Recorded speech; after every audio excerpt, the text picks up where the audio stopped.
여보, 오늘도 비 온다고 하던데 우산 꼭 챙겨가세요. 그것이 정희가 남편에게 건넨 마지막 당부였습니다. 1996년 여름, 비가 억수같이 쏟아지던 어느 날, 42세 영철은 괜찮아, 우산 하나 없어도 죽지는 않지라며 결혼 첫 해에 정희가 사준 낡은 갈색 가죽 자켓을 걸치고 군산 역전 광장의 노점상으로 향했죠. 15년 넘게 매일같이 입어온 그 자켓은 영철이 가장 아끼던 보물이었습니다. 20년 가까이 하루도 빠짐없이 집과 노점을 오가던 남편. 그러나 그날 저녁 그는 흔적도 없이 사라졌습니다. 그리고 29년 후 그 갈색 가죽 자켓이 신분증과 함께 고물상에서 발견되면서 정희의 삶은 송두리째 뒤바뀌고 말았는데요. 29년 만에 드러난 남편의 진짜 비밀, 그 충격적인 반전은 무엇이었을까요? 이야기 시작하기 전에 구독과 좋아요는 무료니까 꼭 눌러주시고 댓글로도 응원해주세요. 영상을 만드는데 정말 큰 힘이 됩니다. 천둥 소리가 하늘을 가르던 1996년 여름이었습니다. 전라도 군산의 낡은 단층 집에서 김정희는 새벽 5시부터 분식집 준비로 분주했어요. 당시 39살이었던 정희는 두 손이 늘 밀가루 반죽으로 하얗게 물들어 있었죠. 16살 첫째 아들과 13살 딸을 키우며 하루하루가 전쟁 같았습니다. 하지만 정희에게는 든든한 버팀목이 있었어요. 바로 남편 박영철이었죠. 여보, 오늘도 비 온다고 하던데 우산 가져가세요.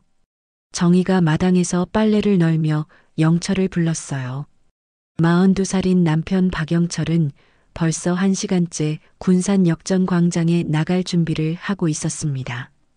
담배며 껌, 신문, 과자, 음료수까지 온갖 자파를 파는 작은 노점상이었지만 그래도 가족 생계에 소중한 보탬이 됐어요. 특히 여름철에는 아이스크림과 시원한 음료 덕분에 하루 매출이 꽤 괜찮았거든요. 괜찮다, 괜찮아. 우산 하나 없어도 죽지는 않지. 오히려 비 오는 날이 장사가 더 잘 될 수도 있어. 영철은 언제나처럼 너털웃음을 지으며 낡은 갈색 가죽 자켓을 걸쳤습니다. 그 갈색 가죽 자켓은 정희가 결혼 첫 해인 1981년에 백화점에서 비싸게 주고 사준 것이었는데 벌써 15년이 넘도록 입고 있었죠.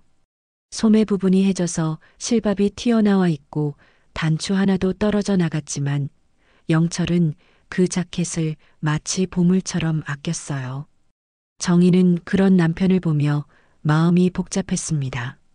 새 옷 하나 사입지 못하는 형편이 원망스럽기도 하고 그런 와중에도 불평 한마디 않는 영철이 고맙기도 했어요. 더구나 영철은 비가 와도 눈이 와도 하루도 빠지지 않고 나가서 장사를 했거든요. 그래도 몸은 건사해야지. 아프면 병원비가 더 드는데. 엄마, 오늘은 비 온다니까 아빠 쉬시라고 하세요. 딸이 걱정스러운 표정으로 말했어요. 아이도 아버지가 비바람 속에서 장사하는 걸 안쓰럽게 여겼습니다. 아빠가 하루라도 쉬면 우리가 뭘 먹고 살겠니? 걱정 마라, 딸아. 아빠는 비 정도는 아무렇지도 않다. 영철이 딸의 머리를 쓰다듬으며 말했어요. 하지만 그의 목소리에는 살짝 떨림이 있었습니다. 사실 영철도 요즘 몸이 예전 같지 않다는 걸 느끼고 있었거든요. 아빠, 오늘 학교에서 교재비 내야 하는데. 첫째 아들이 주저하며 식탁 앞에 앉아 말을 꺼냈어요. 아이는 늘 이런 말을 할 때마다 미안해했습니다. 친구들은 당연하게 내는 돈도 자신의 집에서는 큰 부담이 된다는 걸 너무 잘 알고 있었거든요. 견학비, 교재비, 각종 체험비까지 학교에서 요구하는 돈이 한두 개가 아니었어요. 정희는 앞치마 주머니를 뒤지며 구겨진 1,000원짜리 지폐 서너 장을 꺼냈습니다. 손가락 사이로 지폐를 세어보니 턱없이 부족했어요. 어제까지만 해도 분명히 더 있었던 것 같은데 말이죠. 이것만 있네. 아빠한테 더 받아가거라. 영철은 바지 주머니와 자켓 주머니를 모두 뒤지더니 동전과 500원짜리 지폐 몇 장을 꺼냈어요.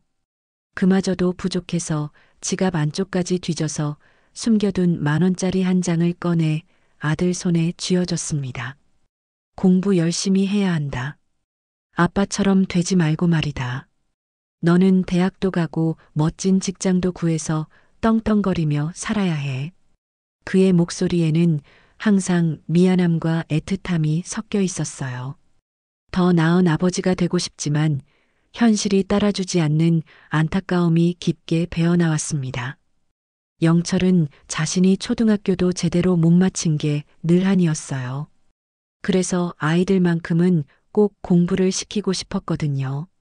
아빠가 뭘 잘못했다고 그래요. 아빠가 제일 훌륭한 아빠예요. 친구들 아빠는 술 먹고 집에 와서 고함치는데 우리 아빠는 한 번도 그런 적 없잖아요. 딸이 아버지 팔뚝을 붙잡으며 말했어요. 영철은 딸의 머리를 쓰다듬으며 환하게 웃었습니다. 그 웃음 뒤에 숨겨진 무게와 책임감을 아이들은 아직 알지 못했어요. 비가 내리기 시작했을 때 영철은 이미 군산 역전 광장으로 향하고 있었어요. 정희는 분식집 문을 열며 하늘을 올려다봤습니다. 먹구름이 온 하늘을 덮고 있었고 바람도 점점 세져갔죠. 날씨가 이상했어요. 평소 여름비와는 달리 마치 태풍이라도 오는 것 같았습니다. 저 사람 정말 고집불통이야. 이런 날씨에 나가서 뭘 하겠다고. 혼잣말을 하며 정희는 첫 손님을 맞이했어요. 하지만 마음 한구석이 계속 불안했습니다. 왠지 모르게 불길한 예감이 들었거든요. 아침부터 손님들이 찾아왔습니다. 김밥 2줄에 떡볶이 1접시, 순대 몇 개씩 시키는 단골 아저씨들과 학교 가는 길에 들르는 학생들까지 분식집은 꽤 국적거렸어요. 정희는 능숙하게 음식을 만들면서도 자꾸 창밖을 바라봤습니다. 비가 점점 더 세게 내리고 있었거든요. 이런 날씨에 노점상을 한다는 게 얼마나 힘들지 뻔했어요. 사장님, 날씨가 이상하네요. 장마철도 아닌데 이렇게 퍼부어대니 태풍이라도 오나? 단골 손님이 창밖을 내다보며 말했어요. 정희는 고개를 끄덕이며 걱정스럽게 대답했습니다. 그러게 말이에요. 우리 남편이 군산 역전 광장에서 장사하는데 걱정이 돼 죽겠어요. 이런 날씨에 누가 물건을 사겠어요. 그래도 역전 광장이니까 사람들이 지나다니긴 하겠죠. 비 피하려고 들어가는 사람들한테라도 팔 수 있을 거예요. 손님이 위로하듯 말했지만 정희의 마음은 편하지 않았어요. 오후가 되자 비는 더욱 세차게 내렸습니다. 바람까지 몰아쳐서 분식집 간판이 흔들릴 정도였어요. 가끔 번개까지 쳤습니다. 정희는 걱정이 되어 자꾸만 역전 광장 쪽을 바라봤지만 빗줄기 때문에 아무것도 보이지 않았어요. 평소라면 영철이 이런 날씨에는 비를 피해 일찍 들어왔을 텐데 그날은 이상하게도 해가 지도록 돌아오지 않았습니다. 오후 4시, 5시, 6시가 지나도 영철은 나타나지 않았어요. 정희는 점점 초조해졌습니다.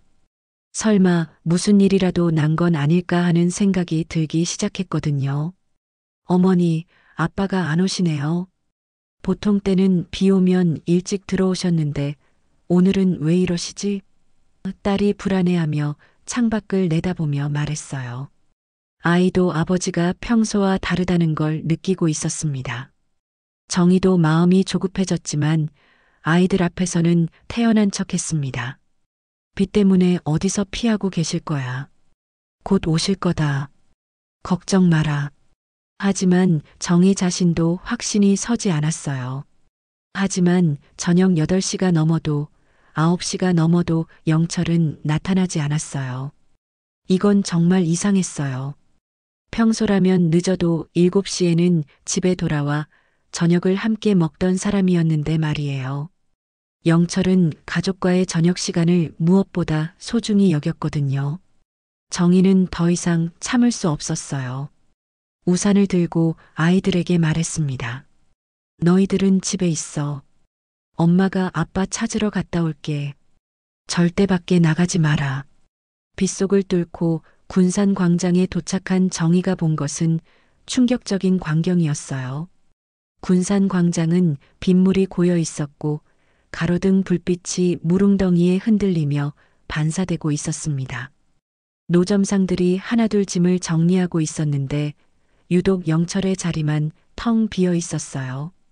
평소 영철이 물건을 진열해 두던 낡은 테이블도 비닐 천막도 모두 사라져 있었습니다. 정희는 가슴이 두근거렸어요. 뭔가 크게 잘못된 것 같았거든요. 옆 노점 김 아저씨에게 급히 달려가 물어봤습니다. 아저씨, 저희 남편 오늘 언제까지 여기 있었어요? 집에 안 들어와서 걱정돼 죽겠어요. 김 아저씨는 고개를 갸우뚱하며 대답했습니다. 글쎄, 오후 1, 2시쯤까지는 분명히 있었는데 그 후로는 못 봤어. 비가 세게 와서 일찍 들어간 줄 알았는데 집에 안 갔나? 그럼 짐은 어떻게 된 거예요? 테이블이며 천막이며 다 없어졌는데요. 아, 그거. 김 아저씨가 당황하며 말했어요. 나도 이상하다 싶었는데 오후에 갑자기 다 치워버리더라고. 마치 급한 일이라도 생긴 것처럼 말이야. 정희는 온몸에 소름이 돋았어요. 영철이 사라진 거였습니다. 그것도 흔적도 없이 말이에요. 그날 밤 정희는 잠을 이루지 못했습니다. 영철이 문을 열고 들어올 소리를 기다리며 뜬 눈으로 밤을 새웠어요. 새벽 3시, 4시가 되어도 남편은 돌아오지 않았습니다. 정희는 계속해서 현관문 쪽을 바라보며 기다렸지만 들리는 건 빗소리뿐이었어요. 마음 한구석에서는 불길한 예감이 계속 자라나고 있었습니다. 설마 무슨 일이라도 생긴 건 아니겠지? 정희는 혼자 중얼거리며 불안해했습니다. 영철은 25해 동안 살면서 집에 들어오지 않은 적이 단 한 번도 없었거든요. 술을 마셔도 집에서 마셨고 아무리 늦어도 반드시 전화는 했던 사람이었어요. 그런데 이상했습니다. 전화도 없고 연락도 없고 그냥 증발해버린 것처럼 말이에요. 아이들은 아침부터 아버지를 찾았습니다. 엄마, 아빠 어디 가셨어요? 왜 어제 안 들어오셨어요? 딸이 불안해하며 물어봤어요. 정희는 아이들 앞에서는 태연한 척하려고 애썼지만 마음은 이미 엉망이었습니다. 아빠가 일 때문에 급하게 어디 다녀오시는 거야. 곧 돌아오실 거다. 정희는 거짓말을 할 수밖에 없었어요. 아이들에게 진실을 말하기에는 너무 무서웠거든요. 다음 날 아침이 되자 정희는 더 이상 참을 수 없었습니다. 아이들에게 아침을 차려주고 분식집 문을 닫은 채 곧바로 군산경찰서로 향했어요. 경찰서 민원실은 아침부터 여러 사람들로 북적거렸습니다. 술 취한 사람들, 싸움이 난 사람들, 각종 민원을 가진 사람들이 웅성거리고 있었어요. 실종 신고를 하려고 왔는데요. 정희가 떨리는 목소리로 말했어요. 당직 경찰관은 서류를 보며 무심하게 물어봤습니다. 언제부터 연락이 안 되십니까? 어제 오후부터요. 남편이 군산 역전 광장에서 노점상을 하는데 갑자기 사라졌어요. 물건도 다 치워놓고 말이에요. 경찰관은 펜을 돌리며 한숨을 쉬었습니다. 부인, 성인 남성이 하루 이틀 안 들어온다고 해서 실종은 아니에요. 보통 가출인 경우가 많거든요. 일주일 정도는 기다려보시죠. 그래도 안 돌아오면 그때 다시 오세요. 가출이라니요?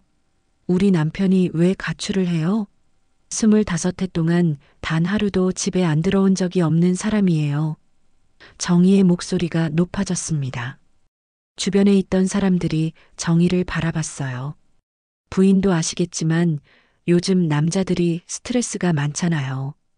경제 사정도 어렵고 가정 문제도 있고 말이에요.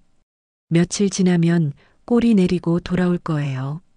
경찰관은 여전히 무관심했어요. 마치 이런 일이 흔한 일인 것처럼 말했습니다. 정의는 분했지만 어쩔 수 없었습니다. 경찰이 움직여주지 않으면 혼자서라도 찾아야 했어요.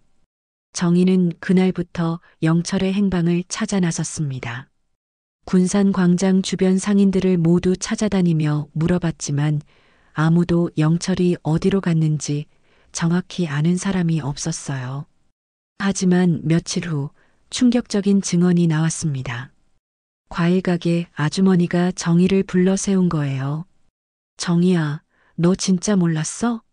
영철이가 사라지던 그날 오후에 누군가와 통화하는 걸 봤거든. 아주머니의 목소리가 조심스러웠어요. 누구와 통화했는데요? 글쎄, 역전 광장 공중전화박스에서 한참 얘기하더라고. 표정이 심각해 보였어. 그런데 아주머니가 말을 망설였어요. 그런데 뭐요? 여자 목소리 같았어. 전화 받는 사람이 말이야. 그리고 영철이가 미안하다, 정말 미안하다고 계속 말하는 게 들렸어. 정희의 가슴이 덜컥 내려앉았습니다. 여자? 영철이 다른 여자와 통화를 했다는 말인가요? 그리고 왜 미안하다고 했을까요? 하지만 그럴 리가 없었어요. 영철은 정희 말고는 다른 여자와 말할 일도 없었거든요. 일주일이 지났지만 영철의 소식은 여전히 없었습니다. 정희는 분식집 장사도 제대로 할 수 없었어요. 손님들이 와도 음식을 태우고 주문을 잘못 받기 일쑤였습니다. 아이들은 아버지가 언제 돌아오느냐며 매일 물어봤지만 정희로서는 답할 말이 없었어요. 엄마, 아빠 언제 와요? 친구들이 자꾸 물어봐요. 첫째 아들이 걱정스러운 얼굴로 말했어요. 곧 오실 거야. 아빠가 중요한 일 때문에 멀리 가신 거야. 정희는 계속 거짓말을 할 수밖에 없었습니다. 더 큰 문제는 시댁이었습니다. 시어머니가 찾아온 것은 영철이 사라진 지 열흘째 되던 날이었어요. 당시 60대 초반이었던 시어머니는 정희를 보자마자 험악한 표정을 지었습니다. 도대체 무슨 짓을 한 거야? 내 아들이 어디 갔는지도 모르고 있어? 시어머니의 목소리에는 분노가 가득했어요. 어머니, 저도 모르겠어요. 경찰서에도 신고했는데 아직 소식이 없어요. 말도 안 돼. 남자가 이유 없이 집을 나가겠어? 분명히 내가 뭔가 잘못했을 거야. 시어머니는 목소리를 높여 소리쳤습니다. 온 동네에 들릴 정도였어요. 정희는 억울했지만 참았어요. 시어머니도 아들이 걱정되니까 그러는 거라고 생각했거든요. 하지만 시어머니의 다음 말은 정희에게 큰 상처를 줬습니다. 내가 밥도 제대로 못 해주고 집안일도 제대로 안 하니까 내 아들이 집을 나간 거야. 맨날 가난하다고 투정만 부리고 말이야. 어머니, 저는 그런 적이 없어요. 남편을 얼마나 잘 모셨는데요. 정희의 목소리도 떨렸어요. 그럼 내 아들이 왜 없어진 거야? 이 상황에서 내가 할 말이 그것밖에 없어? 시어머니는 계속해서 정희를 몰아붙였어요. 그때 시동생까지 나타났습니다. 영철보다 5살 어린 시동생은 형이 사라진 일로 정희를 의심하고 있었어요. 형수, 솔직히 말해봐요. 형이랑 싸우지 않았어요? 아니면 다른 이유라도 있는 거 아니에요? 무슨 소리야? 우리는 싸운 적도 없어. 평소와 다름없이 지냈다고. 그럼 형이 왜 갑자기 사라져요? 말이 되는 소리를 해봐요. 형이 그런 사람이 아니잖아요. 정희는 답답했습니다. 자신도 영철이 왜 사라졌는지 모르는데 시댁에서는 계속 자신을 의심했어요. 더 힘든 건 동네 사람들의 시선이었습니다. 김정인의 남편이 사라졌다면서? 그러게 무슨 일인지 모르겠네. 혹시 바람이라도 피운 건 아닐까? 아니면 빚이라도 있었나? 요즘 장사가 안 되니까 말이야. 아니야, 들어보니까 다른 여자가 있다던데? 동네 사람들은 수군거렸고 정희는 그런 시선들을 견디기 힘들었어요. 특히 아이들이 학교에서 놀림을 받는다는 말을 들었을 때는 정말 괴로웠습니다. 엄마, 친구들이 아빠가 도망갔다고 놀려요. 정말 아빠가 우리 버리고 간 거예요? 딸이 울먹이며 말했어요. 그런 소리 듣지 마라. 아빠는 곧 돌아오실 거야. 하지만 정희 자신도 확신이 없었어요.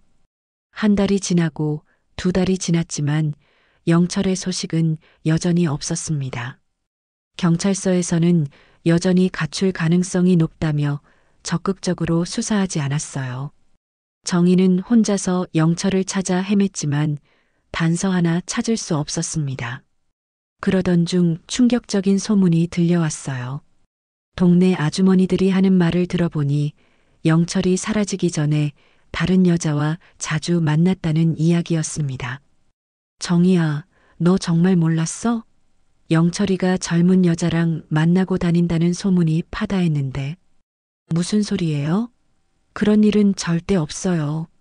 아니야, 분명히 봤다는 사람이 여러 명이야.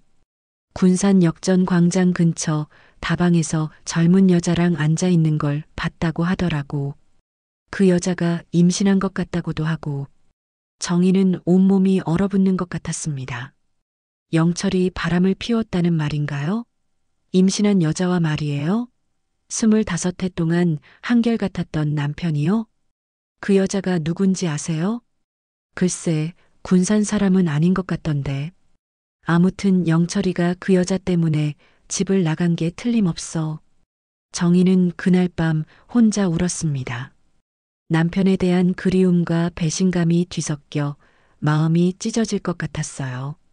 정말 영철이 다른 여자 때문에 자신과 아이들을 버린 걸까요? 2025년 9월의 어느 가을날이었습니다. 영철이 사라진 지 벌써 29해가 흘렀어요. 이제 68살이 된 정희는 여전히 그 작은 분식집을 운영하고 있었습니다. 세월이 흘러 머리는 하얗게 변했지만 영철에 대한 그리움만큼은 변하지 않았어요. 아니, 오히려 시간이 지날수록 더 깊어졌습니다.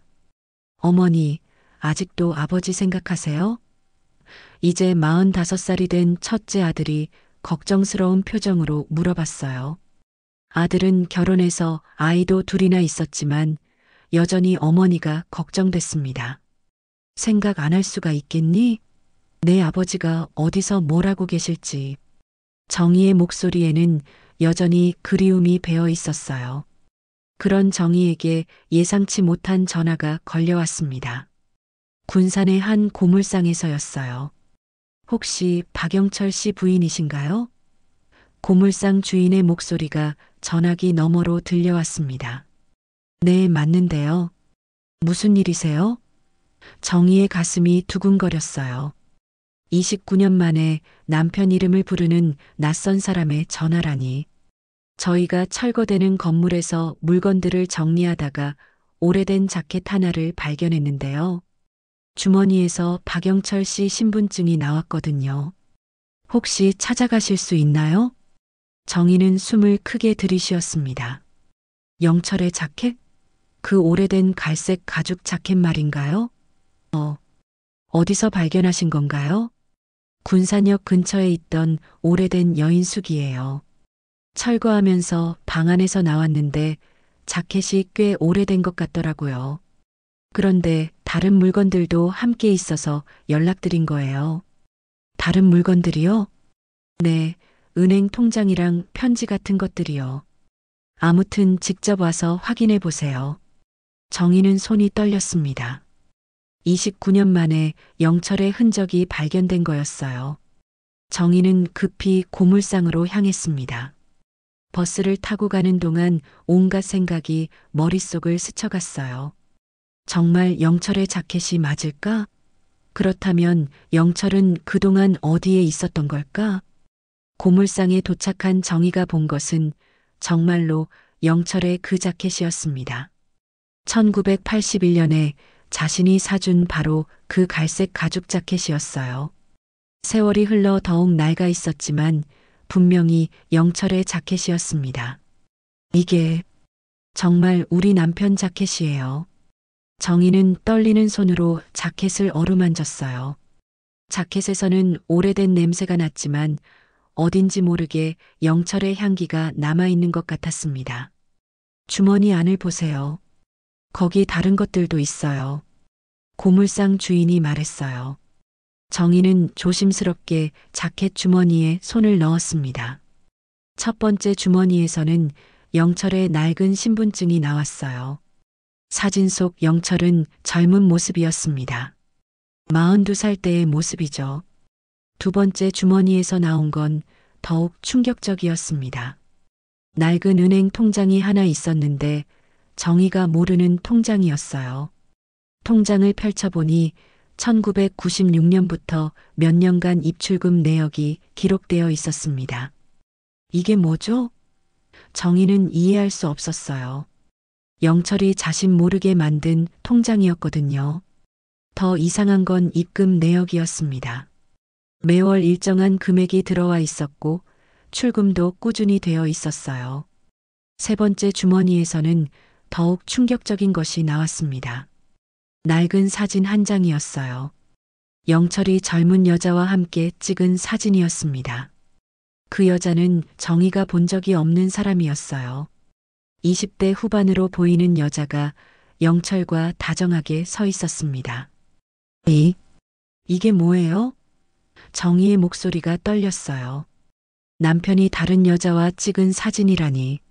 마지막 주머니에서는 작은 쪽지 하나가 나왔습니다. 영철의 글씨로 미안하다라고 적혀 있었어요. 단 세 글자였지만 정희에게는 큰 충격이었습니다. 고물상 아저씨, 이 자켓이 어느 방에서 나왔다고 하셨죠? 3층 구석방이었어요. 그 방은 오래전부터 비어 있었는데 철거하면서 벽장을 열어보니 이런 것들이 나온 거예요. 정희는 고개를 끄덕였습니다. 그럼 영철이 그 여인숙에 살았다는 말인가요? 언제부터 언제까지였을까요? 집으로 돌아온 정희는 자켓과 그 안의 물건들을 식탁에 펼쳐놓고 한참을 바라봤습니다. 29년 만에 찾은 영철의 흔적이었지만 오히려 더 많은 의문만 생겼어요. 어머니, 무슨 일이세요? 얼굴이 안 좋아 보이는데요. 딸이 걱정스럽게 물어봤어요. 딸아, 내 아버지 자켓을 찾았다. 네, 아버지 자켓이요? 딸도 놀랐어요. 정희는 딸에게 오늘 있었던 일을 설명했습니다. 딸은 사진을 보더니 표정이 어두워졌어요. 어머니, 이 여자가 누구예요? 아버지가 정말 바람을 피우신 거예요? 모르겠다. 정말 모르겠어. 정희는 고개를 저었어요. 그날 밤 정희는 잠을 이룰 수 없었습니다. 영철에 대한 생각이 머릿속을 복잡하게 만들었어요. 사진 속 여자는 누구일까요? 통장은 왜 만든 걸까요? 그리고 왜 미안하다고 써놓았을까요? 다음 날 정희는 그 여인숙을 찾아갔습니다. 이미 철거가 시작되어 건물 반쪽은 무너져 있었어요. 근처 상인들에게 물어보니 그 여인숙은 오래전부터 혼자 사는 사람들이 많이 살던 곳이라고 했어요. 아, 그 건물요? 거기 한때 젊은 여자가 아이랑 살았었어요. 근처 슈퍼 아주머니가 말했어요. 젊은 여자요? 정희는 급히 가방에서 자켓 주머니에 있던 사진을 꺼냈습니다. 혹시 이 여자인가요? 떨리는 손으로 사진을 슈퍼 아주머니에게 보여줬어요. 아주머니는 사진을 자세히 들여다보더니 고개를 끄덕였습니다. 아, 맞아요. 바로 이 여자예요. 어머, 이 사진을 어떻게 갖고 계세요? 그럼 이 남자도 혹시... 정희는 사진 속 영철을 가리키며 목소리가 떨렸어요. 아, 이 남자가 바로 그 아이 아버지예요. 정희는 가슴이 철렁 내려앉았습니다. 정말 영철이 이 여자와 관계가 있었던 거였어요. 그 여자는 지금 어떻게 지내나요? 글쎄요, 자세한 건 잘 모르겠어요. 성이 김 씨였던 것 같은데 몇 년 전부터는 못 봤어요. 어디로 이사 간 건지. 정희는 충격을 받았습니다. 정희는 그 자리에 서서 오래 생각했습니다. 정말 영철이 그 여자와 살았던 걸까요? 그렇다면 왜 자신에게는 말하지 않았을까요? 아니면 정말로 자신들을 버리고 새로운 삶을 시작한 걸까요? 집으로 돌아온 정희는 은행에 전화를 걸었습니다. 통장의 거래 내역을 더 자세히 알아보고 싶었거든요. 고객님, 이 통장은 1996년에 개설되어 2003년까지 거래가 있었네요. 그 이후로는 거래 내역이 없습니다. 입금자 이름을 알 수 있을까요? 죄송하지만 개인정보라서 말씀드릴 수 없어요. 정희는 실망했지만 포기할 수 없었습니다. 영철의 진실을 알아야 했어요. 오랫동안 품어온 의문을 이제는 풀어야 했습니다. 그날 저녁 정희는 자켓을 다시 자세히 살펴봤습니다. 혹시 놓친 게 있을지도 모르니까요. 자켓 안쪽을 뒤지다가 작은 구멍을 발견했어요. 그 구멍 속에서 작은 종이 한 장이 더 나왔습니다. 종이를 펼쳐보니 주소가 적혀 있었어요. 군산시의 한 주소였습니다. 정희는 가슴이 다시 두근거렸어요. 이 주소가 무엇을 의미하는 걸까요? 혹시 영철이 지금도 그곳에 있는 걸까요? 정희는 그 주소를 보며 결심했습니다. 내일 당장 그곳에 가보기로 말이에요. 정희는 그날 밤 한숨도 자지 못했습니다. 29년 동안 품어왔던 의문이 하나씩 풀리고 있었지만 그 진실은 너무나 충격적이었어요. 영철이 정말로 다른 여자와 살았다는 것, 그리고 그 여자에게는 아이까지 있었다는 것 말이에요. 다음 날 아침 정희는 가죽 자켓에서 발견한 주소를 들고 길을 나섰습니다. 군산시 내양동의 한 골목이었어요. 버스를 갈아타며 그곳에 도착하니 낡은 단층 집들이 빽빽하게 들어서 있었습니다. 정희가 찾는 주소는 그 골목 끝에 있는 작은 집이었어요. 대문을 두드리자 70대로 보이는 할머니가 나왔습니다. 누구를 찾으세요? 저, 혹시 박영철이라는 사람 아세요? 이 주소를 갖고 있어서 왔는데요. 정희는 떨리는 목소리로 말했어요. 할머니는 정희를 위아래로 훑어보더니 한숨을 쉬었습니다. 아, 영철이 말씀이세요? 들어오세요. 정희는 가슴이 두근거렸어요. 정말 영철이 이곳과 관련이 있었던 거였습니다. 영철이는 제 아들이에요. 할머니가 말했어요. 정확히는 제가 기른 아이죠. 어려서 부모를 잃고 저희 집에서 컸거든요. 정희는 고개를 끄덕였습니다. 아, 그래서 예전에 남편한테 어렴풋이 들었어요. 키워주신 할머니가 계시다고요. 이렇게 만나뵐 줄 몰랐네요. 남편이 가끔 할머니 얘기를 했었거든요. 정말 고마우신 분이라고 말이에요. 할머니는 눈가에 눈물을 글썽이며 말했습니다. 영철이가 제 얘기를 했다고요? 그 녀석이. 정희는 깜짝 놀랐습니다. 그럼 남편이 여기 와본 적이 있나요? 네, 몇 년 전까지는 가끔 왔어요. 돈도 갖다 주고 안부도 묻고 그랬는데 할머니는 말을 멈췄어요. 몇 년 전이면 언제쯤인가요? 한 5년 전쯤까지는 왔던 것 같아요. 그런데 그 이후로는 연락이 없네요. 정희는 계산해 봤어요. 5년 전이면 2020년경이었겠네요. 그럼 남편이 적어도 그때까지는 살아 있었다는 말인가요? 할머니, 영철이가 마지막에 왔을 때 어떤 상태였나요? 할머니는 잠시 생각하더니 말했습니다. 많이 아파 보였어요. 기침도 자주 하고 걸음걸이도 예전 같지 않았죠.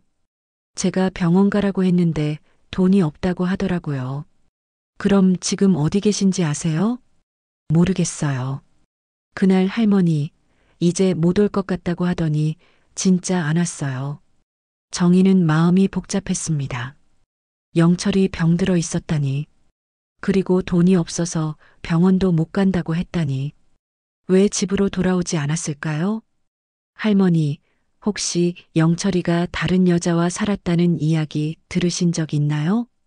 할머니의 표정이 어두워졌습니다. 아, 그 이야기 말씀이세요. 사실 영철이가 저에게 털어놓은 적이 있어요. 무슨 이야기요? 영철이가 어느 날 저한테 와서 말하더라고요. 자기가 이혼했다고, 그리고 다른 여자와 재혼해서 아이도 낳고 산다고 하더라고요.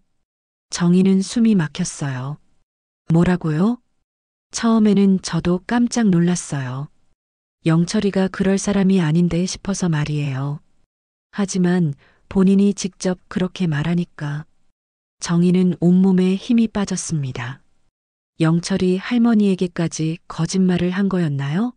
아니면 정말로 자신과 이혼했다고 생각했던 걸까요? 그 여자는 어떤 사람이라고 했나요? 젊은 여자라고 하더라고요. 그런데 영철이 표정이 그렇게 밝지는 않았어요. 뭔가 복잡해 보였달까요? 정희의 머리가 복잡해졌어요. 영철이 정말로 자신을 버리고 새로운 삶을 시작한 거였단 말인가요? 할머니, 영철이가 왜 갑자기 그런 선택을 했다고 하던가요? 할머니는 고개를 저었습니다. 자세한 이야기는 안 하더라고요. 그냥 할머니, 저 새로 시작하기로 했어요 라고만 하고 말이에요. 그런데 뭔가 숨기는 것 같았어요. 숨기는 것 같았다고요? 네, 평소 영철이는 저한테 뭐든 다 얘기했거든요. 그런데 그때는 달랐어요. 뭔가 큰 비밀이 있는 것 같았어요. 정희는 점점 더 혼란스러워졌어요. 영철에게 대체 무슨 일이 있었던 걸까요? 할머니, 혹시 영철이가 어디 사는지 주소라도 알려주신 적 있나요? 작년에 한 번 편지가 왔었어요. 잠깐만요. 할머니는 방 안으로 들어가더니 낡은 편지 봉투를 들고 나왔어요. 편지 봉투에는 발송지 주소가 적혀 있었습니다. 군산시 외곽의 한 주소였어요. 정희는 그 주소를 받아 적었습니다. 할머니, 감사합니다. 이 주소로 가보겠어요. 그런데 할머니가 걱정스러운 표정을 지었어요. 편지 내용을 보니까 영철이가 많이 아픈 것 같더라고요. 제대로 돌봐줄 사람도 없는 것 같고요. 정희는 가슴이 아팠습니다. 영철이 혼자서 병마와 싸우고 있을지도 모른다는 생각이 들었거든요. 할머니 집을 나온 정희는 곧바로 그 주소를 찾아갔습니다. 버스를 2번이나 갈아타고 도착한 곳은 군산 외곽의 허름한 주택가였어요. 대부분 빈집이 많았고 사람의 기척도 별로 느껴지지 않았습니다. 그 중에서 가장 낡은 집 하나가 정희가 찾는 주소였어요. 대문은 녹이 슬어 있었고 마당에는 잡초가 무성했습니다. 계세요? 누구 안 계세요? 정희는 대문을 두드리며 불렀어요. 하지만 아무런 대답이 없었습니다. 정희는 담을 넘어 안으로 들어가 봤어요. 집은 텅 비어 있었고 오래 사람이 살지 않은 것 같았습니다. 이웃집 할아버지가 나와서 물어봤어요. 누구 찾으세요? 박영철이라는 사람 찾는데요. 혹시 여기 사나요? 아, 영철이 말이에요? 1~2달 전에 어디론가 갔어요. 어디로 갔는지 아세요? 글쎄요, 많이 아파서 병원에 갔다고 하던데. 그런데 혼자 살았어요. 참 안 됐더라고요. 혼자요? 정희는 당황했어요. 네, 몇 년 전까지는 젊은 여자하고 아이가 같이 살았는데 그 여자가 다른 남자 만나서 떠나버렸어요. 영철이 혼자 남겨진 거죠. 정희는 실망했지만 포기할 수 없었습니다. 근처 병원들을 찾아다니기로 했어요. 첫 번째 병원에서는 개인정보라며 알려줄 수 없다고 했습니다. 2번째 병원도 마찬가지였어요. 3번째 병원에서 간호사가 조심스럽게 말했습니다. 혹시 가족분이세요? 네, 아내입니다. 그분, 지금 많이 위독하세요. 폐암 말기거든요. 보호자가 없어서 혼자 계세요. 정희는 온몸에 힘이 빠졌습니다. 영철이 혼자서 죽음과 싸우고 있었던 거예요. 지금 몇 호실에 계세요? 301호실이에요. 그런데 면회 시간을 확인하세요. 정희는 엘리베이터를 타고 3층으로 올라갔습니다. 301호실 문 앞에서 한참을 망설였어요. 29년 만에 만나는 남편. 과연 어떤 모습일까요? 정희는 깊게 숨을 쉬고 문을 열었습니다. 병실 안에는 앙상하게 야윈 남자가 누워 있었어요. 한때 건장했던 영철의 모습은 온데간데 없었습니다. 누구세요? 영철이 힘없는 목소리로 물었어요. 나야. 정희. 영철은 눈을 크게 뜨며 몸을 일으키려 했습니다. 정희야? 어떻게? 당신 때문에 29년 동안 얼마나 고생했는지 알아? 정희의 목소리는 떨리고 있었어요. 젊은 여자와 아이 때문에 우리를 버린 거지? 그래서 도망간 거지? 영철은 고개를 숙였습니다. 미안하다. 죽을 죄를 지었어. 미안하다고 다야? 29년이야. 29년. 나 혼자 아이들 키우면서 얼마나 힘들었는지 알아? 알고 있어. 미안하다. 내가 너에게 무슨 할 말이 있겠니? 영철의 눈에서 눈물이 흘렀어요. 그 젊은 여자랑 100년해로 하지 왜 병들고 호랍이 됐어? 그렇게 좋아서 도망갔으면서. 정희의 목소리에는 29년간 쌓인 원망이 가득했어요. 그러게. 내가 벌을 받는 거지. 조강지쳐버린 죗값을 톡톡히 보고 있는 것 같아. 영철은 고개를 떨구며 말했어요. 그래, 당신은 천벌 받은 거야. 아이들 낳아놓고 무책임하게 다른 여자랑 도망가는 게 사람이 할 짓이야? 짐승만도 못하지. 우리 아이들이 얼마나 개고생하고 산 줄 아냐고. 아빠 없는 아이들이라고 놀림받고 얼마나 서름받으며 살았는지 아냐고. 콧구멍만한 분식집에서 애들 키운다고 얼마나 생고생했는데. 누구 때문에? 당신은 그 죗값 평생 갚고도 다 못 갚아. 정희의 목소리가 병실 전체에 울려 퍼졌습니다. 29년간 쌓인 모든 분노와 원망이 쏟아져 나왔어요. 영철은 힘없이 고개를 끄덕이며 눈물을 흘렸습니다. 맞다. 다 내 잘못이다. 그때 영철이 떨리는 손으로 정희의 손목을 붙잡았어요. 정희야, 내가 너한테 말 못한 게 하나 있어. 내가 왜 집을 떠날 수밖에 없었는지. 정희는 손목을 뿌리치려 했지만 영철의 간절한 눈빛을 보고 멈췄습니다. 그날 밤 정말 끔찍한 일이 일어났어. 내가 평생 숨기고 살아온 비밀이 있다고. 영철의 떨리는 목소리가 병실에 울려 퍼졌습니다.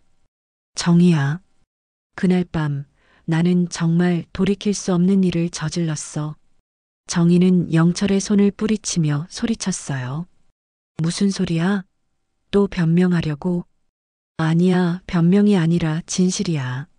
내가 왜 집을 떠날 수밖에 없었는지, 왜 29년 동안 돌아올 수 없었는지 말이야. 영철의 눈에서 절망적인 눈물이 흘러내렸습니다. 정희는 의자에 주저앉았어요. 영철의 표정이 예사롭지 않았거든요. 그럼 말해봐. 대체 무슨 일이었는데? 영철은 천천히 입을 열었습니다. 1996년 7월 15일. 그날을 평생 잊을 수가 없어. 회사 동료 박기수가 나한테 계속 말했거든. 영철아, 한 번만 가보자. 돈 좀 벌어보자고 말이야. 무슨 돈을 벌어? 도박이야. 처음에는 거절했어. 우리 같은 사람이 무슨 도박을 하냐고 했지. 하지만 기수가 하도 조르는 바람에. 영철은 고개를 떨구며 말을 이어갔어요. 그놈이 말하길 한 번만 가서 조금만 따면 아이들 학비도 낼 수 있고 너한테 새 옷도 사줄 수 있다고 하더다고. 정희는 가슴이 철렁했어요. 영철이 도박을 했다니. 그래서 갔단 말이야?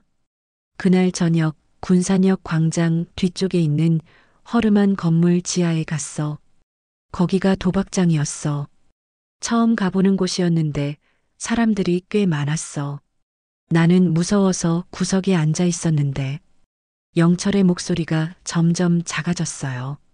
그래서 그때 갑자기 싸움이 벌어진 거야. 돈 문제로 두 사람이 다투기 시작했는데 한 놈이 병을 들고 상대방 머리를 내리쳤어. 그 순간 영철은 온몸을 떨었어요. 피가 사방으로 튀었어. 그 사람이 그 자리에서 죽었어. 정희는 숨이 막혔어요. 그럼 살인 사건이 일어났다는 거야? 진짜 범인은 그 자리에서 도망갔어. 그런데 그놈이 도망가면서 나한테 죄를 뒤집어 씌우려고 한 거야. 영철은 절망적인 표정을 지었어요. 박기수한테서 나중에 들었는데 그 범인이 사람들한테 박영철이가 죽였다고 거짓말을 퍼뜨렸다는 거야. 뭐라고? 도박장 사람들이 나를 범인으로 믿기 시작한 거지. 그 조직 사람들이 말이야. 경찰보다 더 무서운 놈들이었어. 영철은 손으로 얼굴을 가렸어요. 정희는 믿을 수 없었어요. 그럼 당신이 누명을 쓴 거야? 그날 밤 집에 돌아온 후에 박기수한테서 전화가 왔어.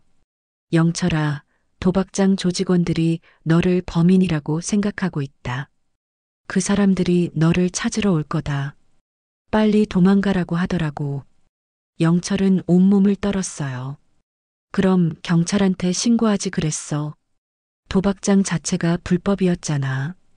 경찰한테 가면 나도 처벌받을 거였고 더 중요한 건 그 조직원들이 복수할 거라는 거였어. 그 사람들은 경찰보다 더 무서운 놈들이었거든. 정희는 복잡한 감정에 휩싸였어요. 그래서 도망간 거야? 그 다음날 새벽에 집을 나섰어.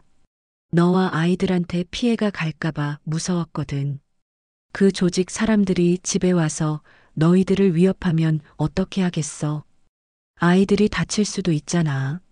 그럼 왜 나한테 말하지 않았어? 왜 혼자 결정했어? 무슨 말을 하겠어? 내가 도박장에 갔다고? 살인 누명을 썼다고? 조직 폭력배들이 우리 가족을 노리고 있다고? 영철은 눈물을 흘리며 말했어요. 너와 아이들이 얼마나 무서워할지 뻔했잖아. 그래서 그 여자한테 간 거야? 영철은 고개를 끄덕였습니다. 김미영이라는 여자였어. 미혼모였는데 아이 아버지가 누군지도 모르는 상황이었어. 나처럼 숨어 사는 처지였지. 그 여자 집에 숨어 지냈어. 그래서 그 여자와 살았던 거군. 처음에는 단순히 숨을 곳이 필요해서였어. 그런데 시간이 지나면서 영철은 말을 멈췄어요. 시간이 지나면서 뭐? 정을 느꼈어. 외로웠거든. 너와 아이들을 그리워하면서도 돌아갈 수 없다는 절망감 때문에 미영이와 위로받고 싶었어. 영철은 고개를 숙였습니다. 정희는 주먹을 쥐었어요. 그래서 바람을 피운 거네. 결국은 맞아. 변명할 수 없어. 나는 너를 배신한 거야. 영철은 절망적인 표정을 지었어요. 몇 년이나 그렇게 살았어? 거의 10년을 살았어. 미영이 아이도 내가 키웠고 그 아이가 나를 아빠라고 부르더라고. 영철의 목소리가 떨렸어요. 그럼 행복했겠네. 행복하지 않았어. 단 하루도 편한 적이 없었어. 매일 밤 너와 우리 아이들 꿈을 꿨거든. 죄책감에 잠도 제대로 못 잤어. 정희는 분노로 떨었습니다. 그럼 왜 돌아오지 않았어? 1998년에 진짜 범인이 잡혔어. 그 도박장에서 일했던 직원이었는데 다른 사건으로 체포되면서 자백한 거야. 영철은 깊은 한숨을 쉬었어요. 그럼 당신은 무죄였잖아. 하지만 그때는 이미 늦었어. 나는 미영이와 아이를 키우고 있었거든. 이미 다른 삶을 살고 있었던 거야. 그리고 영철은 정희를 바라봤어요. 돌아갈 용기가 없었어. 너희들을 버리고 다른 여자와 산 죄인인데 무슨 면목으로 돌아가겠어. 그럼 그 여자랑 아이는 어떻게 됐어? 영철은 쓴웃음을 지었어요. 3년 전에 다른 남자를 만났어. 나보다 10살 젊은 사업가였지. 그 남자와 결혼하겠다고 하더라고. 그래서 보내줬지. 나 같은 늙은이보다는 젊고 능력 있는 남자가 그들에게는 더 나으니까. 영철은 자조적으로 웃었어요. 정희는 갑자기 할머니 생각이 났습니다.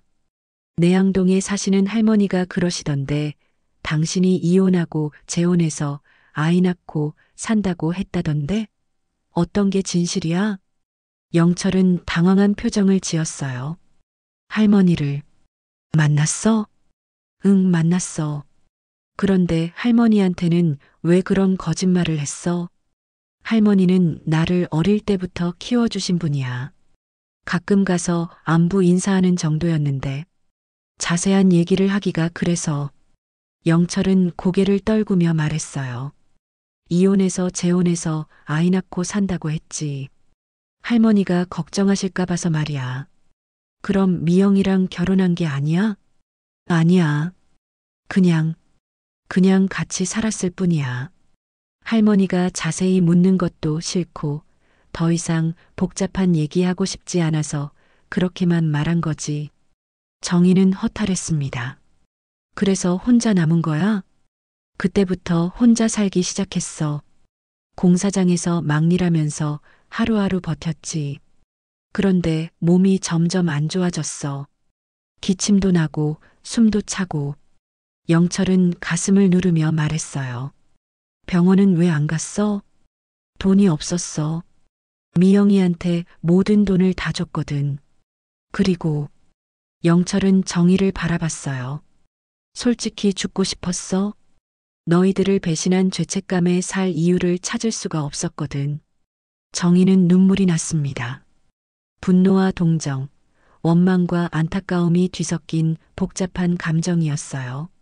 정희야, 나는 죽을 죄를 지었어. 천벌받을 짓을 했고. 영철이 떨리는 목소리로 말했어요. 29년 동안 매일 벌받고 살았어. 죽을 때까지 벌받을 거야. 너와 아이들한테 용서받을 자격도 없어. 그럼 지금 와서 왜 이 얘기를 해? 동정받으려고? 아니야. 그냥 죽기 전에 진실만은 말하고 싶었어. 내가 너희들을 사랑하지 않아서 떠난 게 아니라는 것만은 알아달라는 거야. 영철의 목소리는 점점 약해졌어요. 내가 정말 바보였어. 가족을 지키려다가 가족을 잃었어. 조직폭력배들이 무서워서 도망쳤는데 결국 가장 소중한 것들을 잃어버린 거야. 정희는 의자에서 일어났습니다. 29년간 품어왔던 의문이 풀렸지만 마음은 더욱 복잡해졌어요. 당신, 정말 바보야. 정희는 울먹이며 말했어요. 왜 그때 나한테 말하지 않았어? 우리가 함께 해결할 수도 있었잖아. 영철은 고개를 저었습니다. 그럴 수 없었어. 너희들만은 지키고 싶었거든. 하지만 결국 영철은 말을 잇지 못했어요. 그때 간호사가 들어왔어요. 면회 시간이 끝났는데요. 환자분이 많이 지치신 것 같으니까 좀 쉬게 해주세요. 정희는 영철을 마지막으로 바라봤습니다. 한때 사랑했던 남편의 초라한 마지막 모습이었어요. 분노와 연민이 교차하는 복잡한 감정 속에서 정희는 문을 열고 병실을 나갔습니다. 병원 복도를 걸으며 정희는 다리에 힘이 빠지는 걸 느꼈습니다. 29년 만에 들은 진실은 너무나 충격적이었어요. 엘리베이터를 기다리며 정희는 벽에 등을 기댔습니다. 머리가 어지러웠거든요. 버스 정류장까지 걸어가면서 정희는 온갖 생각이 들었습니다. 영철의 말이 사실일까요? 정말로 살인 누명을 써서 도망간 걸까요? 아니면 지금도 거짓말을 하고 있는 걸까요? 하지만 영철의 눈빛에서 거짓은 느껴지지 않았어요.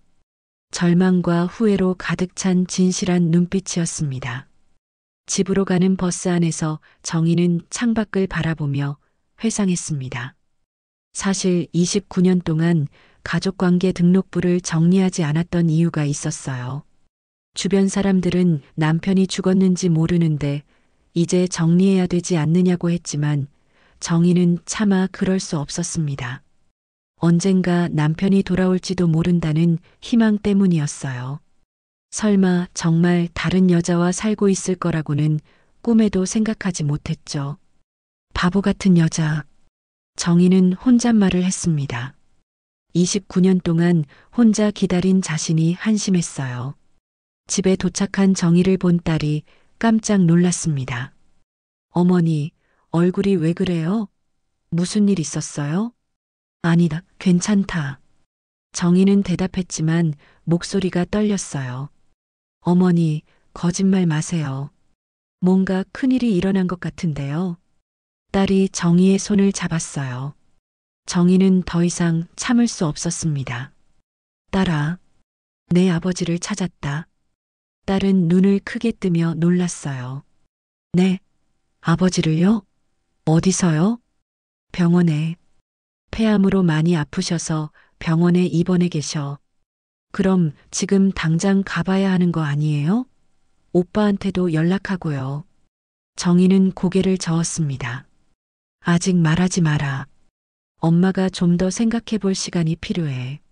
무슨 소리예요?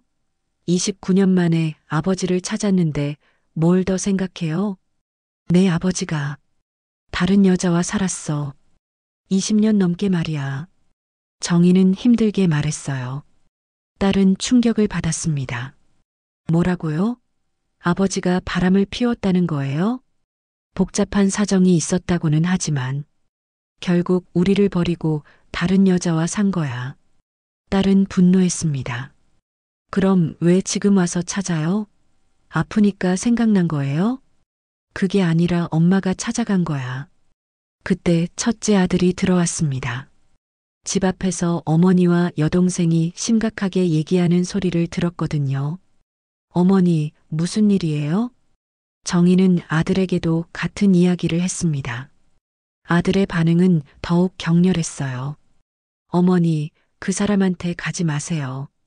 30년 가까이 우리를 버린 사람이 지금 와서 동정받을 자격이 있어요? 하지만 내 아버지야. 아버지요? 아버지가 자식들 버리고 도망가나요? 그런 사람은 아버지가 아니에요. 아들의 목소리가 높아졌어요. 정희는 아이들의 반응을 보며 마음이 복잡해졌습니다. 당연한 반응이었어요. 아이들이 얼마나 상처받았겠어요. 그런데 어머니, 아버지가 왜 그렇게 했다고 하셨어요? 딸이 조심스럽게 물어봤어요. 정희는 영철이 말한 도박장 사건 이야기를 해줄지 고민했습니다. 하지만 아이들에게는 너무 충격적일 것 같았어요. 복잡한 사정이 있었다고 하더라. 하지만 변명일 수도 있고 어떤 사정이든 가족을 버리는 건 용서할 수 없어요. 아들이 단호하게 말했어요. 그날 밤 정희는 잠을 이루지 못했습니다. 영철의 말이 계속 머릿속을 맴돌았어요. 정말 도박장에서 살인사건이 일어났을까요? 정말 조직폭력배들이 무서워서 도망간 걸까요? 아니면 그냥 다른 여자가 좋아서 도망간 건 아닐까요? 다음 날 아침 정희는 결심했습니다. 영철이 말한 게 사실인지 확인해 보기로 한 거예요. 1996년 당시 영철과 함께 일했던 동료들을 찾아가 보기로 했어요. 먼저 영철이 말한 박기수를 찾아보기로 했습니다. 옛날 주소록을 뒤져보니 기수의 연락처가 있었어요. 전화를 걸어봤지만 연결되지 않았습니다. 이사를 간 모양이었어요. 정희는 영철이 다녔던 회사에 전화를 걸어봤습니다. 하지만 그 회사는 이미 없어진 지 오래였어요. 다른 방법을 찾아야 했습니다. 그러던 중 우연히 동네에서 영철의 옛 동료를 만났습니다. 김철수라는 사람이었는데 정희를 알아보고 먼저 인사했어요. 정희 씨, 그동안 어떻게 지냈어요? 영철이는 아직도 소식이 없나요? 철수 씨, 그때 일 기억나요? 남편이 갑자기 사라졌을 때 말이에요. 김철수는 표정이 어두워졌습니다. 그때 참 힘들었죠. 경찰도 왔다 갔다 하고 회사도 시끄러웠고 혹시 그때 남편이 왜 사라졌는지 짐작이라도 가는 게 있었나요? 글쎄요, 그때도 말했지만 잘 모르겠어요. 다만, 김철수가 말을 망설였어요. 다만 뭐요? 박기수라고 동료가 있었는데 좀 이상했어요. 영철이 사라진 후에 며칠 동안 회사에 안 나왔거든요. 그러고는 갑자기 와서 사표 내고 그만뒀어요. 박기수라는 사람이요? 네, 그리고 얼마 안 있어 외국으로 떠났다고 들었어요. 그때 경찰 조사도 받았던 것 같은데 정희는 가슴이 뛰었어요. 역시 박기수라는 사람에게 뭔가 있었던 게 분명했어요. 박기수 씨가 경찰 조사를 받았다고요? 네, 몇 번 왔다 갔다 했던 것 같아요. 하지만 별다른 건 없었나 봐요. 그래서 이민을 갈 수 있었을 테니까요. 그럼 지금도 외국에 있겠네요? 아마 그럴 거예요.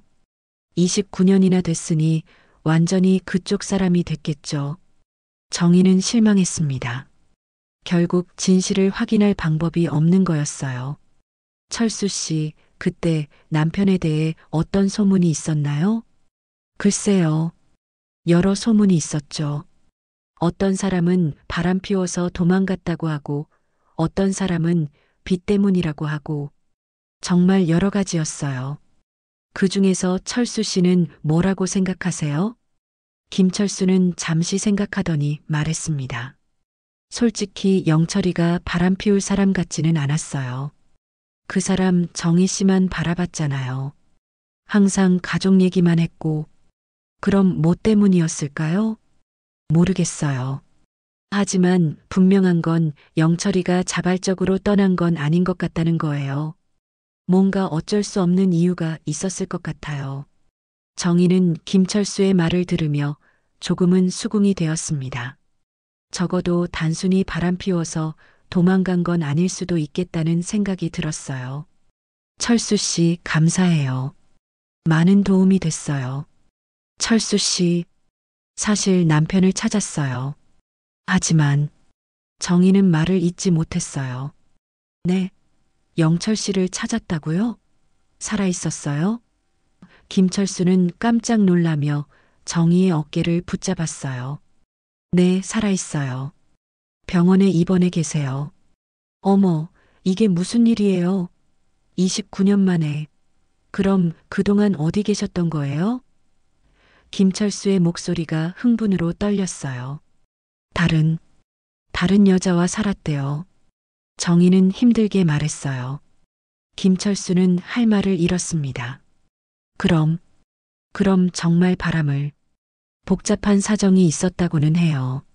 무슨 사건에 휘말려서 어쩔 수 없이 도망갔다고 하는데. 아이고, 이게 무슨 일이에요. 정혜 씨가 얼마나 힘드셨는데. 김철수는 안타까운 표정을 지었어요. 많이 아파요. 오래 살지 못할 것 같아요. 김철수는 안타까운 표정을 지었습니다. 그럼 빨리 가보세요. 오랫동안 기다렸는데 이제 와서 후회하면 안 되잖아요. 정희는 집으로 돌아가며 생각했습니다. 비록 확실한 증거는 찾지 못했지만 영철의 말이 거짓일 가능성은 낮아 보였어요. 그렇다면 자신이 너무 오랫동안 영철을 원망한 건 아니었을까요? 집에 도착한 정희는 아이들에게 오늘 있었던 일을 말해 주었습니다. 그럼 아버지 말이 사실일 수도 있다는 거예요? 딸이 물어봤어요. 확실하지는 않지만 그럴 가능성이 있어. 아들이 말했습니다. 어머니, 그래도 아버지한테 가보시는 게 좋을 것 같아요. 진실이 뭐든 마지막 일 수도 있잖아요. 정희는 고개를 끄덕였습니다. 내일 다시 병원에 가보기로 결심했어요. 이번에는 좀 더 차분하게 이야기해보고 싶었거든요. 그리고 무엇보다 29년 만에 만난 남편과 제대로 된 이별은 해야 할 것 같았습니다. 하지만 정희의 마음 한구석에는 여전히 분노가 남아 있었어요.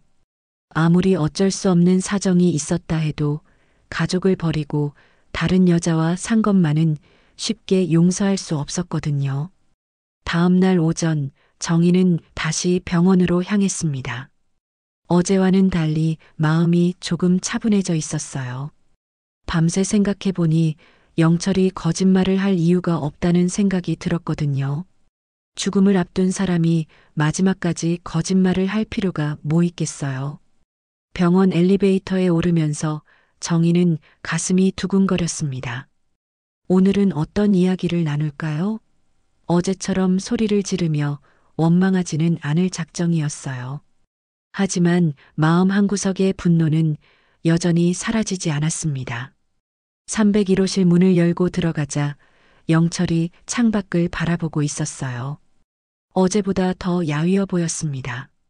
정희가 들어오는 소리를 듣고 영철이 고개를 돌렸어요. 정희야, 다시 와줘서 고마워. 영철의 목소리는 더욱 약해져 있었어요. 어제 너무 흥분해서 미안해. 정희는 의자에 앉으며 말했어요. 오늘은 차분하게 얘기해보고 싶어. 영철은 안도의 표정을 지었습니다. 고마워. 사실 어젯밤에 계속 생각했어. 내가 얼마나 힘들었을지. 그 얘기는 그만하고 내가 궁금한 게 있어. 정희는 영철의 눈을 바라봤어요. 정말 나한테 돌아올 생각은 없었어? 진짜 범인이 잡혔을 때도? 영철은 고개를 숙였습니다. 돌아가고 싶었어. 매일매일 너와 아이들 생각했어. 하지만 뭐? 이미 돌이킬 수 없었어. 돌아가는 게 무서웠거든. 영철은 고개를 떨구며 말했어요. 그 조직 사람들이 아직도 나를 찾고 있을 것 같았어. 그래서 계속 숨어 지낼 수밖에 없었어. 정희는 답답했습니다. 그럼 몇 년만 지나면 괜찮아졌을 텐데. 그렇게 생각했어. 처음 몇 년간은 정말 숨어만 지냈어. 그러다가 돌아가려고도 했어. 하지만 영철이 망설였어요. 하지만 뭐? 미영이가 나를 잘 돌봐줬어.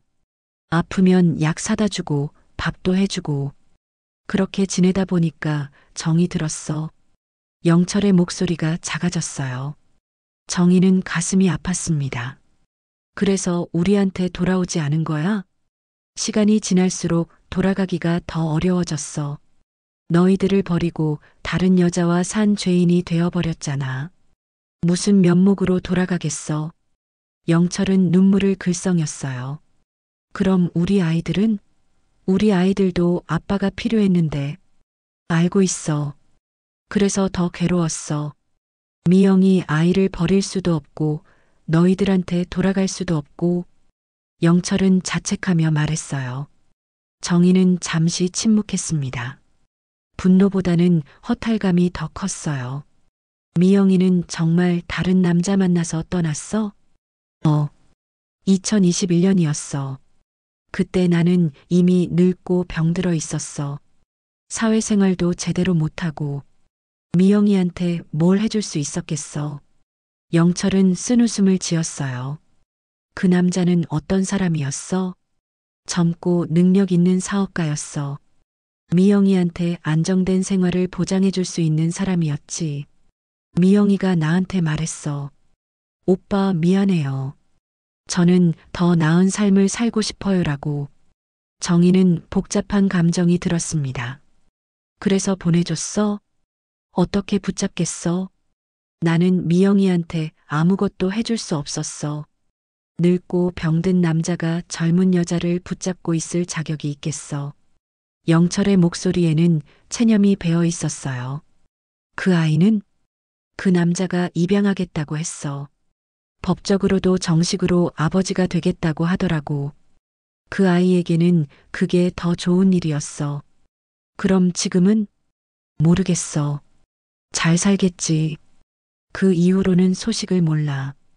미영이가 새로운 삶을 시작하는데 내가 방해하고 싶지 않았어. 정희는 한숨을 쉬었어요. 그래서 완전히 혼자가 된 거구나. 그때부터 정말 혼자였어. 공사장에서 막일하면서 하루하루 버텼는데 몸이 점점 안 좋아졌어. 영철은 기침을 했어요.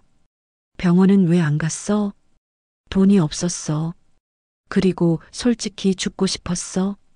너희들을 버린 죄책감에 살 의미를 찾을 수가 없었거든. 정희는 영철의 손을 바라봤어요. 한때는 그 손이 자신의 손을 따뜻하게 감쌌던 기억이 났습니다. 우리 아이들 얘기 좀 해줄까? 영철의 눈이 반짝였어요. 아이들, 어떻게 지냈어? 첫째는 결혼해서 아이도 둘 있어. 회사 다니면서 열심히 살고 있어. 정희는 천천히 말했어요. 정말 우리 아들이 결혼했다고? 영철은 믿을 수 없다는 듯이 물어봤어요. 응, 좋은 여자 만나서 결혼했어. 손자, 손녀도 있고. 영철은 눈물을 흘렸습니다. 손자가 있다고? 내가 할아버지가 됐다고? 그런데 아이들은 당신을 원망해. 특히 첫째는 당신이 돌아오는 걸 원하지 않을 거야. 영철은 고개를 끄덕였어요. 당연해. 내가 그럴 자격이 없어.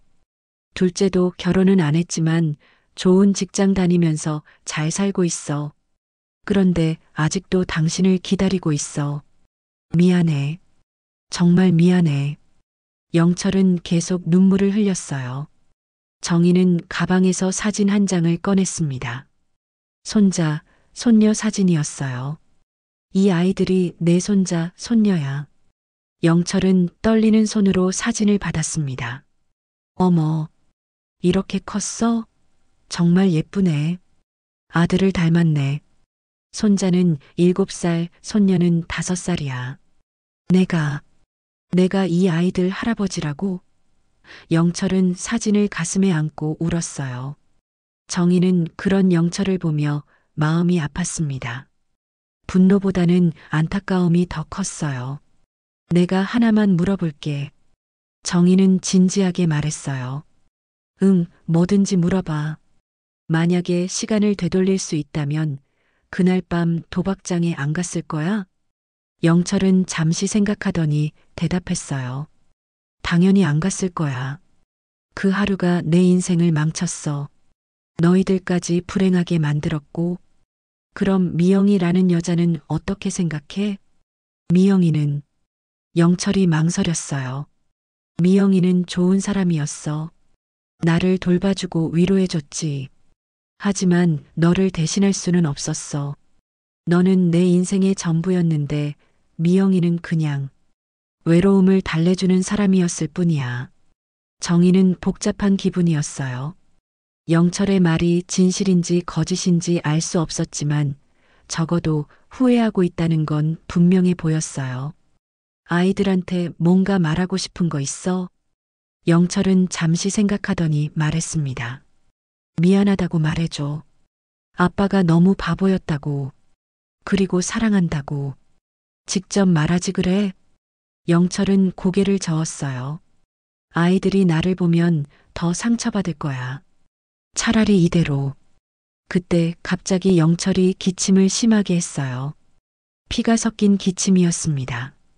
정희는 놀라서 간호사를 불렀어요. 간호사가 달려와서 영철을 살펴보더니 말했습니다. 상태가 많이 안 좋아지셨네요. 가족분들과 마지막 시간을 가지시는 게 좋을 것 같아요. 정희는 충격을 받았습니다. 마지막 시간이라니. 29년 만에 만난 남편과 이렇게 헤어져야 한다니. 아이들을 불러올까? 영철은 고개를 저었어요. 아니야. 이미 늦었어. 아이들 상처만 더 줄 거야. 하지만 정희야, 내가 마지막으로 부탁이 하나 있어. 영철이 정희의 손을 붙잡았어요. 뭔데? 나를 용서해줘. 내가 저지른 죄를 용서해달라는 게 아니라 그냥 원망하지 말고 살아달라는 거야. 정희는 눈물이 났습니다. 29년간 쌓인 모든 감정이 한꺼번에 밀려왔어요. 고마웠어. 29년 동안 우리 가족 지켜줘서 정말 고마웠어. 영철의 목소리는 점점 약해지고 있었어요. 정희는 영철의 손을 꽉 잡았습니다. 이것이 정말 마지막 인사가 될 것 같았거든요. 그날 밤 영철은 조용히 숨을 거뒀습니다. 정희가 손을 잡고 있는 상태에서 마지막 숨을 쉬었어요. 29년 만에 만난 남편과의 이별은 너무나 짧았습니다. 정희는 영철의 손을 놓을 수가 없었어요. 환자분이 돌아가셨습니다. 간호사가 조심스럽게 말했습니다. 정희는 그제야 현실을 받아들였어요. 집에 돌아온 정희는 아이들에게 아버지가 세상을 떠났다고 말했습니다. 어머니, 정말 아버지가 돌아가셨어요? 딸이 믿을 수 없다는 표정으로 물어봤어요. 응. 어젯밤에 조용히 가셨어. 아들은 복잡한 표정을 지었습니다. 그럼 장례식은 어떻게 해요? 조용히 치르자. 아버지도 그걸 원하실 거야. 다음 날 정희는 영철의 장례 준비를 했습니다. 많은 사람을 부르지 않고 가족끼리만 조촐하게 치르기로 했어요. 하지만 정희의 마음은 여전히 복잡했습니다. 장례식장에 영철의 영정사진을 놓으면서 정희는 오래전 추억을 떠올렸어요. 결혼 첫날 영철이 말했던 약속들, 아이들이 태어났을 때의 기쁨, 함께 꿈꿨던 미래들. 모든 것이 스쳐 지나갔습니다. 어머니, 아버지한테 뭐라고 말해야 할지 모르겠어요. 딸이 영정 앞에서 울먹이며 말했어요. 내 마음대로 하거라. 아버지가 다 알아들으실 거야. 아들은 영정 앞에 서서 한참을 말없이 있다가 입을 열었습니다. 아버지, 정말 원망했어요. 왜 우리를 버리고 가셨는지, 왜 엄마를 혼자 두고 가셨는지. 하지만 이제는 원망하지 않을게요. 정희는 아들의 말을 들으며 눈물을 흘렸어요. 아이들도 결국은 아버지를 용서하고 있었습니다. 장례식 당일 예상보다 많은 사람들이 왔어요. 영철의 옛 직장 동료들, 동네 사람들, 그리고 놀랍게도 영철을 키워준 할머니까지 오셨습니다. 정희야, 영철이가 마지막에 너를 만났다니 다행이야. 할머니가 정희의 손을 잡으며 말했어요. 할머니, 영철이가 할머니 얘기 많이 했어요. 정말 고마워하고 있었어요. 그 바보 녀석? 왜 진실을 말하지 않았을까? 이혼해서 재혼했다고 거짓말까지 하고. 정희는 할머니에게 영철이 겪었던 일들을 간략하게 설명해 드렸습니다. 할머니는 충격을 받으며 눈물을 흘렸어요. 그런 일이 있었다니. 그 아이가 얼마나 힘들게 살았을까. 장례식을 마치고 화장장으로 향하는 길에서 정희는 생각했습니다. 정말 남편을 용서할 수 있을까요? 29년간의 원망과 그리움을 이제는 내려놓을 수 있을까요? 화장을 마치고 영철의 유골함을 받아든 정희는 묘한 평안함을 느꼈어요. 드디어 영철이 집에 돌아왔다는 생각이 들었습니다.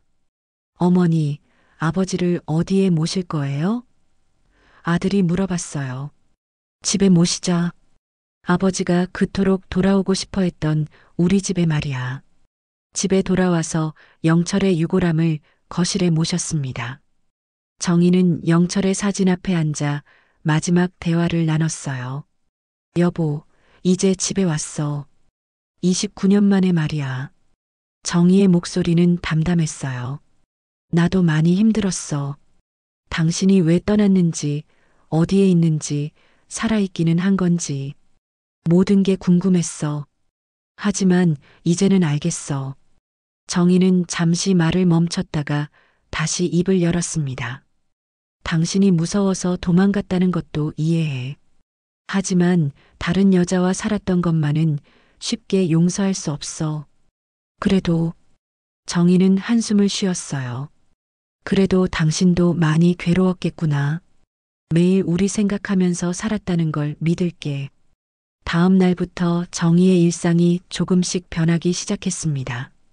29년 동안 품고 있던 궁금증이 해결되니 마음이 한결 가벼워졌어요. 영철이 바람을 피워서 떠난 게 아니라 어쩔 수 없는 사정이 있었다는 걸 알게 되니 분노보다는 안타까움이 더 컸습니다. 어머니, 요즘 표정이 많이 밝아지셨어요. 딸이 말했어요. 그래, 그럴지도 모르겠다. 아버지를 찾으셔서 그런가 봐요. 29년 동안 모르고 지내셨으니까요. 정희는 고개를 끄덕였습니다. 그런 것 같아.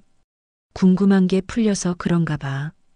영철과 함께 갔던 추억의 장소들을 혼자 찾아가 봤습니다.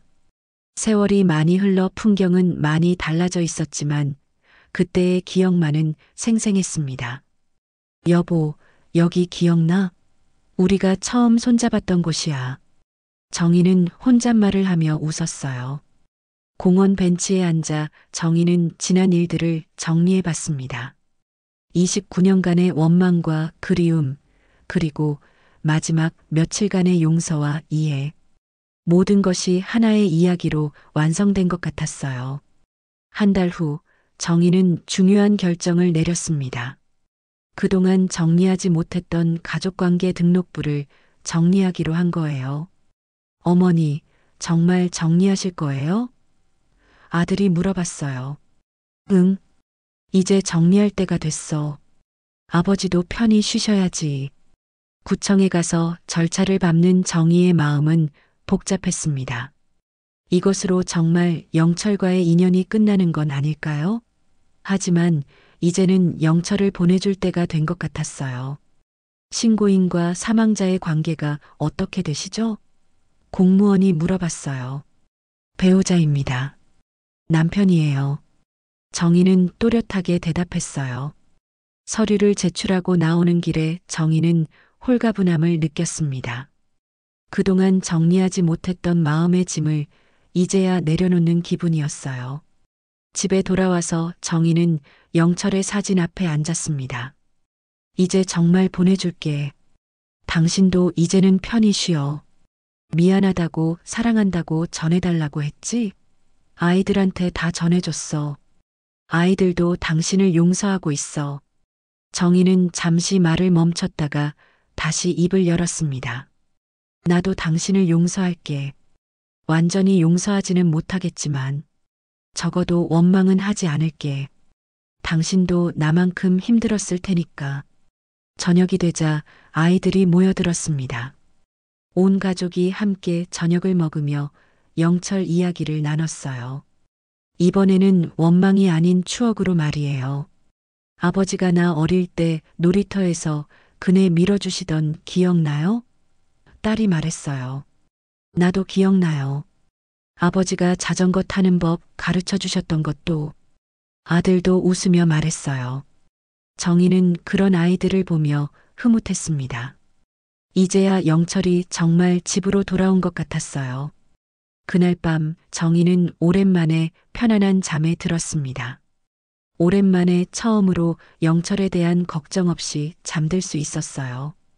꿈속에서 젊은 영철이 나타났습니다. 갈색 자켓을 입고 환하게 웃고 있었어요. 정희야, 고마웠어. 이제는 나를 보내줘서 고마워. 이제 어디 가지 마. 우리 집에 있어. 알겠어. 이제는 정말 집에 있을게. 정희는 꿈속에서도 웃었습니다. 29년간의 기다림이 드디어 끝난 거였어요. 다음 날 아침 정희는 상쾌한 기분으로 눈을 떴습니다. 오늘부터는 새로운 시작이었어요. 영철에 대한 원망도 그리움도 이제는 추억으로 남겨두고 정희 자신의 남은 인생을 살아갈 차례였습니다. 이제는 나의 시간이야. 더 이상 과거에 매이지 않겠어. 정희는 스스로에게 다짐했습니다. 창밖으로 따뜻한 햇살이 들어오고 있었어요. 새로운 하루가 시작되고 있었습니다. 오늘 이야기 마음에 와닿으셨나요? 혹시 다 들으셨다면 잘 들었습니다라는 한마디만 남겨주시면 큰 힘이 됩니다. 여러분의 하루에도 따뜻한 햇살 같은 순간들이 가득하길 바래요. 구독과 좋아요는 저에게 큰 힘이 됩니다. 다음 시간에는 더 깊고 감동적인 이야기로 찾아뵙겠습니다. 오늘도 함께 해주셔서 감사합니다.